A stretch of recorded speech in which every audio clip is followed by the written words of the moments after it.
নমস্কাৰ বন্ধু বান্ধৱীসকল, আশা কৰোঁ সকলো ভালে আছে। With Euro study and health আজি আমি আলোচনা কৰিম ক্লাছ 6 ছ'চিয়েল ছায়েন্সৰ চেপ্টাৰ নম্বৰ 14। ঠিক আছে, আৰু সেই চেপ্টাৰটোৰ নাম হৈছে স্থানীয় স্বায়ত্তশাসন ব্যৱস্থা। ঠিক আছে, স্থানীয় স্বায়ত্তশাসন ব্যৱস্থা। তলৰ প্ৰশ্নবোৰৰ উত্তৰ দিয়া। ক নম্বৰ কুৱেশ্যন, ভাৰতৰ শাসন ব্যৱস্থাক কেইটা স্তৰত ভগাব পাৰি? ঠিক আছে, ভাৰতৰ যিটো শাসন ব্যৱস্থা আছে তাক কেইটা ভাগত বা স্তৰত ঠিক আছে ভগাব পাৰি। ভাৰতৰ শাসন ব্যৱস্থাক তিনিটা স্তৰত ভগাব পাৰি: কেন্দ্ৰীয়, ৰাজ্যিক আৰু স্থানীয় স্তৰ। ঠিক আছে, আৰু সেই তিনিটা ভাগ কি কি হয়? কেন্দ্ৰীয়, ৰাজ্যিক আৰু স্থানীয় স্তৰ। ঠিক আছে,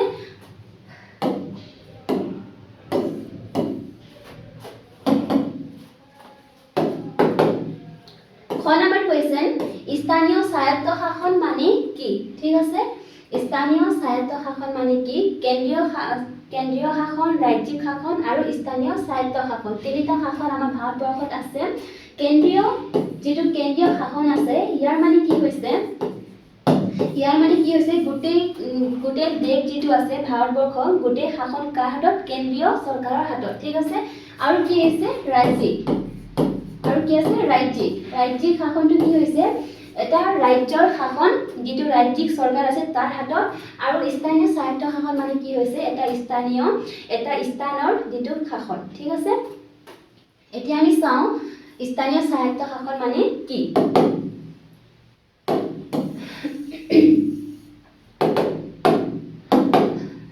প্ৰতিখন ঠাইৰে অঞ্চল ভিত্তিক কিছুমান নিজা নিজা সমস্যা থাকে। ঠিক আছে, যিটো দেশ আছে, দেশৰ ভিতৰত কি থাকে? ৰাজ্য থাকে, ৰাজ্যৰ ভিতৰত কি থাকে? অঞ্চল থাকে, জিলা থাকে, আৰু সেই অঞ্চল বা জিলাৰ কিছুমান সমস্যা থাকে। ঠিক আছে, এইবোৰ স্থানীয়ভাৱে সমাধান কৰিবৰ বাবে যি বিশেষ ধৰণৰ শাসন ব্যৱস্থা থাকে তাকে স্থানীয় শাসন ব্যৱস্থা বুলি কোৱা হয়। ঠিক আছে, আৰু সেই সমস্যাসমূহ সমাধান কৰাৰ বাবে যিটো ব্যৱস্থা থাকে, ঠিক আছে, তাক কি বুলি কোৱা হয়? স্থানীয় স্বায়ত্তশাসন ব্যৱস্থা বুলি কোৱা হয়। ঠিক আছে, ইংৰাজীত কি বুলি কোৱা হয়? Local self government.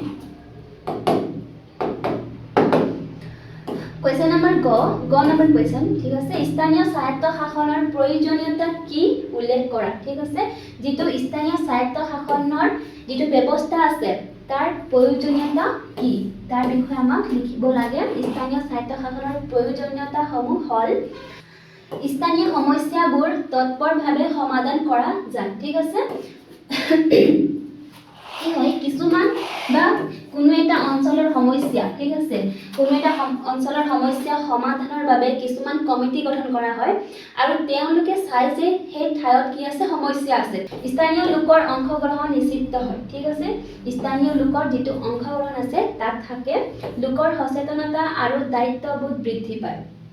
ঠিক আছে, কোনো এটা স্থানৰ লোকসকলৰ সচেতনতা আৰু দায়িত্ব যিটো আছে সেয়া বৃদ্ধি পায়।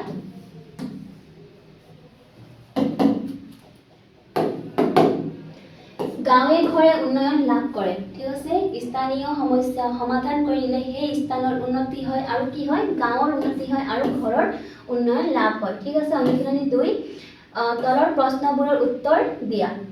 ক নম্বৰ কুৱেশ্যন, স্থানীয় চৰকাৰ বুলি কাক অভিহিত কৰা হয়? স্থানীয় চৰকাৰ বুলি কাক আমি অভিহিত কৰোঁ? ঠিক আছে, স্থানীয় চৰকাৰ বুলি স্থানীয়ভাৱে গঠিত স্বায়ত্তশাসিত গোটক যেনে গাঁও পঞ্চায়ত, পৌৰসভা আদিক অভিহিত কৰা হয়। স্থানীয় চৰকাৰ বুলিলে আমি কি বুজো? কোনো এটা স্থানৰ সমস্যা সমাধান কৰা চৰকাৰক স্থানীয় চৰকাৰ বুলি কোৱা হয়। ঠিক আছে, কিন্তু তাৰ নাম কি? তাৰ নাম কি হৈছে? গাঁও পঞ্চায়ত, পৌৰসভা। ঠিক আছে, এই সকলক কি বুলি কোৱা হয়? স্থানীয় চৰকাৰ বুলি কোৱা হয়। খ নম্বৰ কুৱেশ্যন, গাঁও পঞ্চায়ত এলেকাক কেইটা ভাগত ভগোৱা হয়? গাঁও পঞ্চায়ত এলেকাক 10টা ভাগত ভগোৱা হয়। ঠিক আছে, গ নম্বৰ কুৱেশ্যন, গাঁও পঞ্চায়তৰ 2টা কাৰ্য উল্লেখ কৰা। যিটো গাঁও পঞ্চায়ত আছে তেওঁলোকে কি কাম কৰে? ঠিক আছে, আমাক 2টা উল্লেখ কৰিব লাগে ইয়াত: পানীৰ যোগান আৰু নলাবোৰ ৰক্ষণাবেক্ষণ। ঠিক আছে, তেওঁলোকে কি কৰে? পানীৰ যোগান।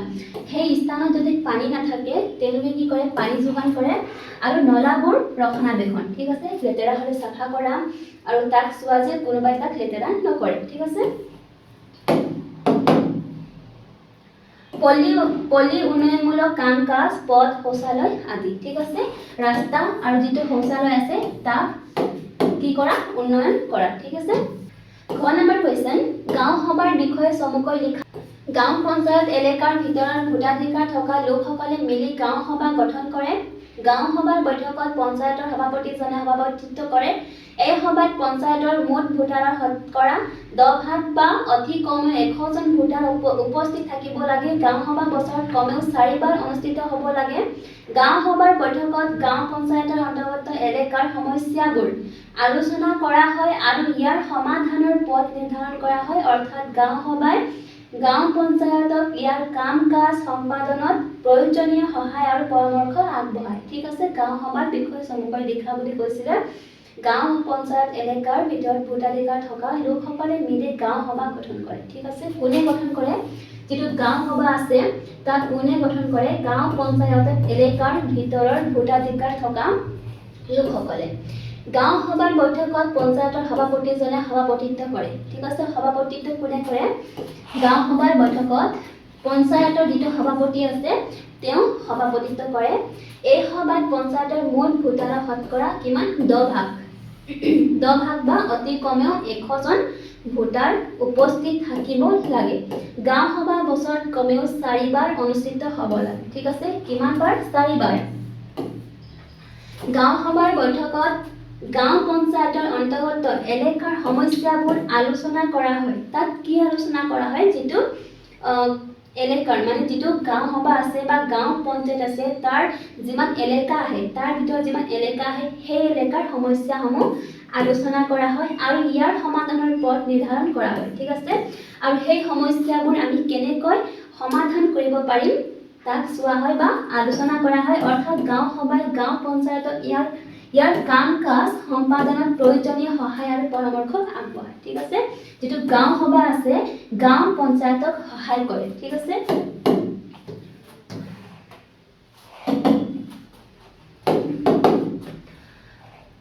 আঞ্চলিক পঞ্চায়তখন কেনেদৰে গঠন কৰা হয় আঞ্চলিক পঞ্চায়তখন এলেকাৰ গাঁও পঞ্চায়তসমূহৰ সদস্য আৰু ভোটেৰে নিৰ্বাচিত প্ৰতিনিধি মিলাই গঠন কৰা হয় ভাৰতৰ কোন ৰাজ্যৰ কোনখন জিলাত পোন প্ৰথমবাৰৰ বাবে গাঁও পঞ্চায়ত গঠন কৰা হৈছিল 1959 চনৰ 2 অক্টোবৰ তাৰিখে ৰাজস্থানৰ নাগৌৰ জিলাৰ বাগদৰি গাঁৱত ভাৰতৰ প্ৰথমখন গাঁও পঞ্চায়ত স্থাপিত হৈছিল কিমান চনত 1959 ঠিক আছে 1959 চনৰ 2 অক্টোবৰ তাৰিখে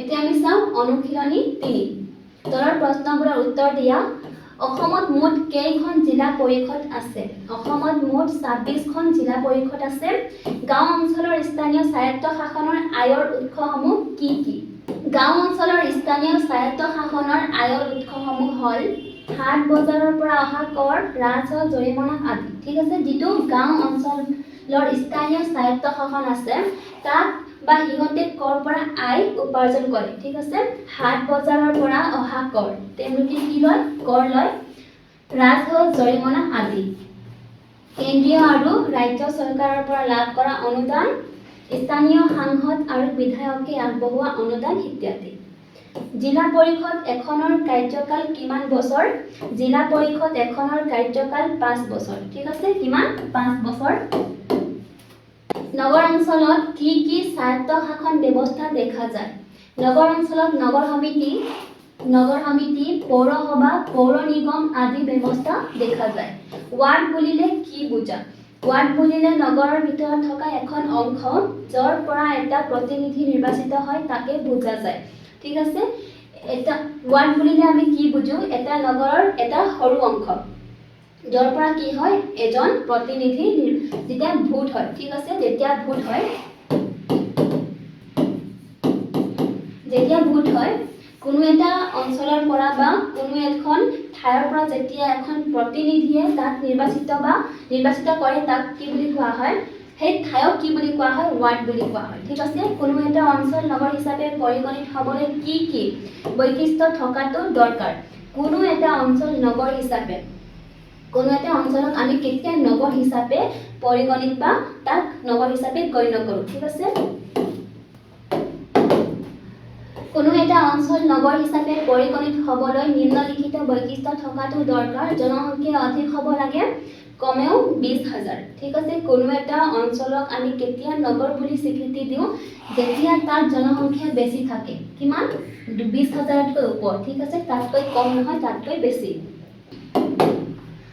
ঘন বসতি। ঠিক আছে, ঘন বসতি। গাঁৱত কি হয় যে ঘৰ এটা ইয়াত থাকে আৰু এটা ঘৰ থাকে অলপমান দূৰত থাকে, কিন্তু যিটো নগৰ থাকে তাত ঘৰসমূহ কি একেলগে লাগি থাকে। আৰু কি হ'ব লাগে, তাত ঘন বসতি হ'ব লাগে। নাগৰিক সুবিধাৰ প্ৰয়োজন, পথ, পানী আদি। আৰু তাত কি কি সুবিধা থাকিব লাগে? পথ, পানী আৰু কিছুমান সুবিধা তাত থাকিব লাগে। আৰু বেছিক যিটো সুবিধা থাকিব লাগে, পথ আৰু পানী, আয়ৰ নিৰ্দিষ্ট সীমা অতিক্ৰম কৰা। ঠিক আছে, আৰু তাত বসবাস কৰা লোকসকলৰ যিটো আয় আছে, তাৰ আয় কি হ'ব লাগে? বেছি হ'ব লাগে। ঠিক আছে, নেক্সট কুৱেশ্যন চাওঁ।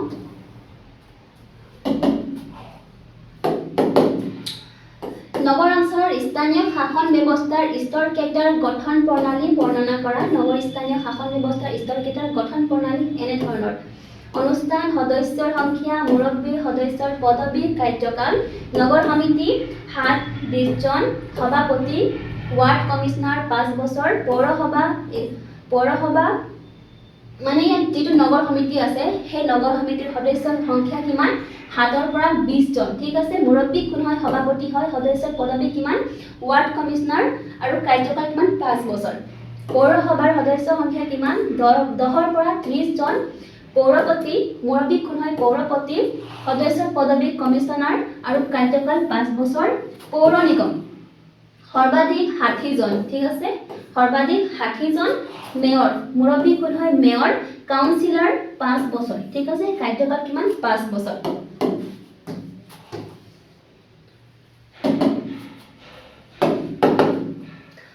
নগৰ অঞ্চলৰ স্থানীয় স্বায়ত্ত শাসন ব্যৱস্থাৰ কাম কাজ উল্লেখ কৰা। ঠিক আছে, নগৰ অঞ্চলৰ স্থানীয় স্বায়ত্ত শাসন ব্যৱস্থা, যিটো স্থানীয় স্বায়ত্ত শাসন ব্যৱস্থা থাকে, নগৰ অঞ্চলত থাকে আৰু গাঁও অঞ্চলত থাকে। তো আমাক ইয়াত মানে নগৰ অঞ্চলৰ যিটো স্থানীয় স্বায়ত্ত শাসন আছে তাৰ বিষয়ে লিখিব লাগে, বা তেওঁলোকে কি কি কাম কৰে। নগৰ স্বায়ত্ত শাসন ব্যৱস্থাৰ কাম কাজ তলত উল্লেখ কৰা হ'ল: হাট বজাৰ নিৰ্মাণ আৰু ৰক্ষণাবেক্ষণ। ঠিক আছে, যিটো নগৰ আছে তাত কি থাকে? বজাৰ থাকে।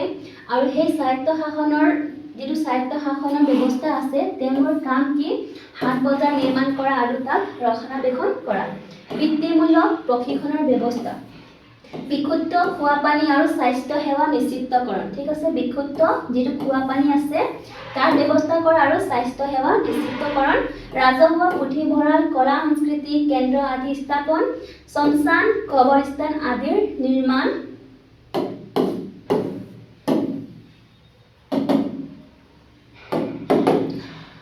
উদ্যান, খেলপথাৰ, আমোদ প্ৰমোদ গৃহ নিৰ্মাণ। অনাথ শিশুসকলৰ আশ্ৰয় গৃহ স্থাপন আৰু ৰক্ষণাবেক্ষণ। গাড়ী, মটৰ ৰিক্সা, অটো ৰিক্সা আদি ৰখা ঠাইৰ ব্যৱস্থা। ৰাস্তা ঘাটৰ নামকৰণ পদত বিজুলী বাতিৰ ব্যৱস্থা। প্ৰাকৃতিক দুৰ্যোগৰ সময়ত প্ৰয়োজনীয় সহযোগিতা আগবঢ়োৱা। নগৰৰ নলা নৰ্দমা, ৰাস্তা ঘাট, প্ৰস্ৰাৱঘৰ, শৌচাগাৰ আদি নিৰ্মাণ। দৰিদ্ৰ লোকক স্বাৱলম্বী হোৱাৰ বাবে আৰ্থিক সহযোগিতা আগবঢ়োৱা আৰু আত্মসহায়ক গোট গঠন কৰা। ঠিক আছে,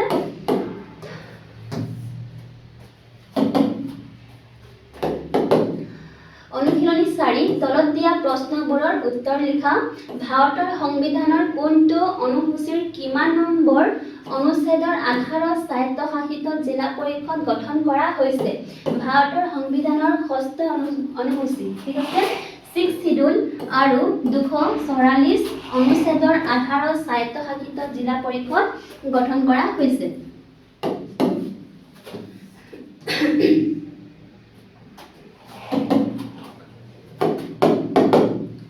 BTR সম্পূৰ্ণ ৰূপটো কি? ঠিক আছে, BTR সম্পূৰ্ণ ৰূপটো কি? BTR সম্পূৰ্ণ ৰূপটো হ'ল বড়োলেণ্ড টেৰিটৰিয়েল ৰিজন। কি হয়? Bodoland territorial region. আৰু সেই BTR মানে কি? Bodoland territorial region. ইয়াক কিয় মানে ইমান ইম্পৰ্টেণ্ট দিয়া হয়? ঠিক আছে, আৰু ইয়াত কিমান জিলা আছে? 5খন জিলা আছে। তাক সেই 5খন জিলাক একেলগে BTR বুলি কোৱা হয়। আৰু সিহঁতৰ কি আছে? অটোনমাস এডমিনিষ্ট্ৰেটিভ আছে ঠিক আছে অটোনমাস এডমিনিষ্ট্ৰেটিভ আছে আৰু সেই পাঁচখন জিলাত কি আৰু সেই পাঁচখন যেটো জিলা আছে সেই জিলা কেইখন কি হৈছে কোকৰাঝাৰ চিৰাং বাক্সা উদালগুৰি আৰু নতুনকৈ এটা এড কৰা হৈছে তামুলপুৰ ঠিক আছে পাঁচখন হৈছে অসমত মুঠ কিমানখন স্বায়ত্তশাসিত পৰিষদ আছে অসমত মুঠ 6খন স্বায়ত্তশাসিত পৰিষদ আছে অসমত কোন কেইখন জিলাত পঞ্চায়ত ব্যৱস্থা নাই অসমত বৰদোৱা ব্ৰজালি তামুলপুৰ আৰু বক্সা জিলাত পঞ্চায়ত ব্যৱস্থা নাই ঠিক আছে পাঠভিত্তিক কোৱেশ্চন এনসাৰ চাও তলৰ প্ৰশ্নবোৰৰ শুদ্ধ উত্তৰটো বাছি কাখৰ অ চিনটো পূৰ কৰা পঞ্চায়তৰ সভাপতিজনক কোনে নিৰ্বাচিত কৰে পঞ্চায়তৰ সদস্যসকলে স্থানীয় বিধায়ক গৰাকীয়ে গাঁৱৰ ৰাইজে গাঁৱৰ ভোটাৰদাতাসকলে শুদ্ধ উত্তৰটো কি হ'ব 1 নম্বৰ পঞ্চায়তৰ সদস্যসকলে ঠিক আছে কোৱেশ্চনে আমাক কি সুধিছিলে পঞ্চায়তৰ সভাপতিজনক কোনে নিৰ্বাচিত কৰে পঞ্চায়তৰ সদস্যসকলে ঠিক আছে নেক্সট কোৱেশ্চন চাও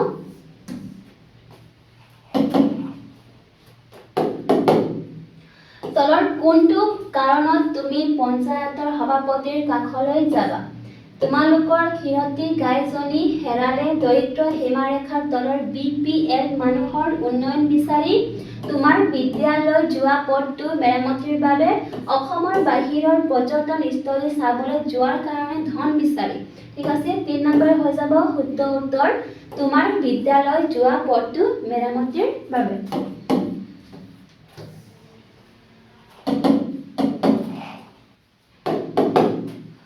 তলৰ কোনটো গাঁও পঞ্চায়তৰ দৰকাৰী অংগ সভাপতি চুবুৰী মহিলা সদস্য কমেও 2খন গাঁও সভাপতি ঠিক আছে গাঁও সভাত তলত উল্লেখ কৰা কোনবোৰ কথা আলোচিত হয় গাঁৱৰ উন্নয়নৰ কথা নিজৰ সমস্যাৰ কথা ভাষাৰ উন্নতিৰ কথা খেল ধেমালি অনুষ্ঠিত কৰাৰ কথা ঠিক আছে কি হৈ যাব 1 নম্বৰ হৈ যাব শুদ্ধ উত্তৰ গাঁৱৰ উন্নয়নৰ কথা ঠিক আছে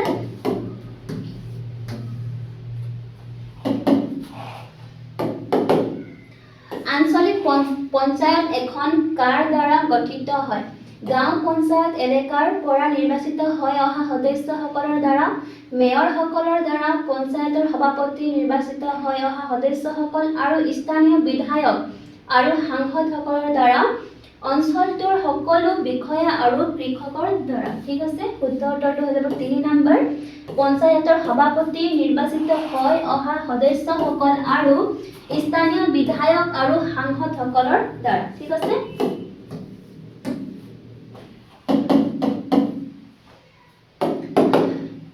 অসমৰ পাহাৰীয়া অঞ্চলৰ স্থানীয় স্বায়ত্তশাসিত পৰিষদ দুখনৰ নাম তলৰ বাকচ দুটাত লিখা কাৰ্বি আংলং স্বায়ত্তশাসিত পৰিষদ ডিমা হাছাও স্বায়ত্তশাসিত পৰিষদ তলৰ নগৰবোৰৰ কোনখন পৌৰসভা আৰু কোনখন পৌৰ নিগম লিখা ডিব্ৰুগড় গুৱাহাটী যোৰহাট দিল্লী কলকাতা গোলাঘাট নলবাৰী গোৱালপাৰা বঙাইগাঁও ঠিক আছে ডিব্ৰুগড় যেটো আছে ডিব্ৰুগড় কি হৈ যাব পৌৰসভা গুৱাহাটী পৌৰ নিগম যোৰহাট পৌৰসভা দিল্লী পৌৰ নিগম কলকাতা পৌৰ নিগম গোলাঘাট পৌৰসভা নলবাৰী পৌৰসভা গোৱালপাৰা পৌৰসভা বঙাইগাঁও পৌৰসভা তলত দিয়া অসমৰ মানচিত্ৰখনত BTR অঞ্চলটো চিহ্নিত কৰা ঠিক আছে অসমৰ মানচিত্ৰ দিয়া আছে আৰু আমাক কি কৰিব লাগে BTR যেটো অঞ্চল আছে আমি চিহ্নিত কৰিব লাগে বাস আমি দেখুৱাব লাগে কোনটো এৰিয়া BTR বুলি কোৱা হয় তো এইটো এৰিয়া ঠিক আছে সেই এৰিয়া কি বুলি কোৱা হয় BTR বুলি কোৱা হয় নেক্সট কোৱেশ্চন চাও ক অংশৰ লগত খ অংশ মিলোৱা ইয়াত ক অংশ দিয়া আছে আৰু তাত কি দিয়া আছে খ অংশ সভাপতি পৌৰ নিগম BTR মেয়ৰ স্বায়ত্তশাসিত জিলা পৰিষদ গাঁও পঞ্চায়ত পৌৰ নিগমৰ মুৰব্বী ডাঙৰ অঞ্চলৰ স্বায়ত্তশাসন ঠিক আছে আমি কি কৰিব লাগে মিলাব লাগে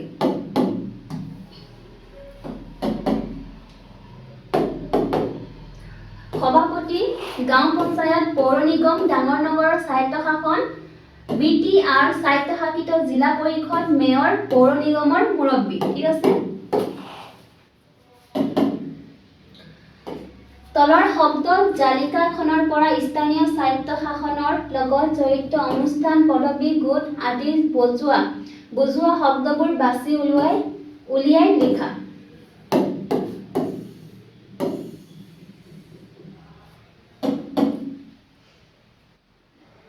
সো ইয়াত কি দিয়া আছে গাঁও সভা কাউন্সিল পৌৰসভা পঞ্চায়ত মেয়ৰ সভাপতি ৱাৰ্ড মুখ্য কাৰ্যবাহী সোনিয়া চাও এইকেইটা আছে নে নাই গাঁও পঞ্চায়ত ইয়াত পঞ্চায়ত পালো ইয়াত পৌৰপতি গাঁও সভা ইয়াত কি আছে মেয়ৰ কাৰ্যবাহী ইয়াত আছে মুখ্য কাৰ্যবাহী ঠিক আছে মুখ্য কাৰ্যবাহী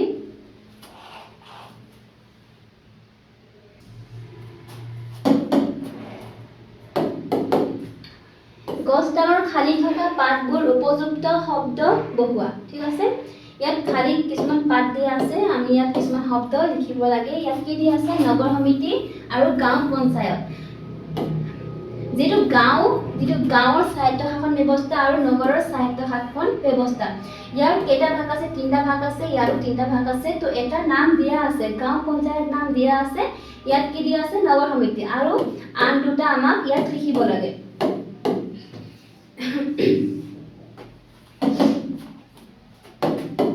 তো কি হৈ যাব গাঁও অঞ্চলৰ স্থানীয় স্বায়ত্তশাসন গাঁও পঞ্চায়ত দিয়া আছিল আঞ্চলিক পঞ্চায়ত জিলা পৰিষদ ইয়াত নগৰ অঞ্চলৰ স্থানীয় স্বায়ত্তশাসন নগৰ সমিতি পৌৰসভা পৌৰ নিগম ঠিক আছে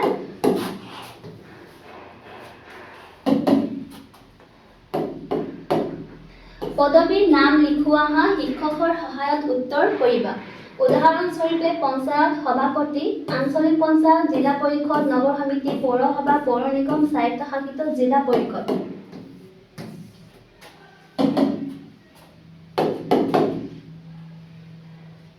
আঞ্চলিক পঞ্চায়ত উপসভাপতি জিলা পৰিষদ সভাপতি নগৰ সমিতি সভাপতি পৌৰসভা মেয়ৰ পৌৰ নিগম মেয়ৰ স্বায়ত্তশাসিত জিলা পৰিষদ মুখ্য কাৰ্যবাহী সদস্য ঠিক আছে তো আমাৰ যেটো ক্লাস আছিল হেয়া শেষ হৈছে ঠিক আছে আজিলৈ